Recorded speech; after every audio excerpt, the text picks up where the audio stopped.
What's up, Paul the Bounty Hunter? I'm going to use you to do some awesome things for me. And then from then on, Paul kind of throughout his whole life until he dies, he just devotes his life to following Christ, to building the church. Okay? And he goes so far that he gets thrown in jail because he will stop at nothing to build the kingdom of God.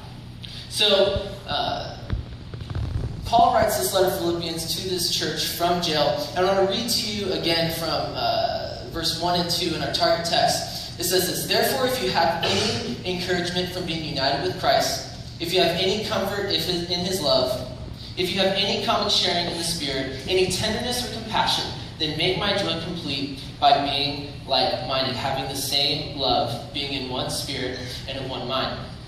So what we hear from this text really is this warning from Paul. Paul's telling them to stay unified, stay one, stay, this unit, okay? Now, what's puzzling about that, and what's puzzling about him kind of giving these warnings and trying to support this church, is the fact that the church in Philippi was actually a pretty strong church.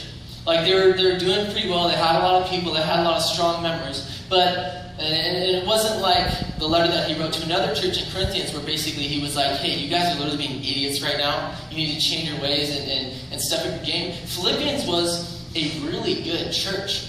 It was a really strong church. But as the famous philosopher Biggie Small says, mo money, mo problems. With the Philippians, it was bigger church, bigger problems. And what he guarded them against is this disunity that festers within a large church, a large, strong church. And the reason for that is because there was a lot of people who devoted their lives to Christ, and they had these very, very strong beliefs. They had this very, very strong embedded theology in them. They had these strong thoughts about God in them that shaped the way they saw God. So when there's disagreements with people, they felt so passionate about them. They felt so passionate about their beliefs that if someone thought this about Jesus and someone thought that about Jesus, they get caught up in that. They'd argue about it and bicker in it and create tension. And the more and more people you had who had strong beliefs about God, who devoted themselves to God, that were all in about God, and the more disagreements you had, the more tension you would get. So it was kind of like this pot that was boiling, and it was about to overflow if they didn't keep unified.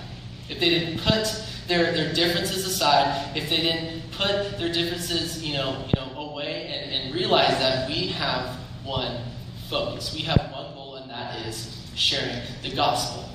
And Paul quickly understood. Paul knew that as quick as that church grew, it could fall even quicker.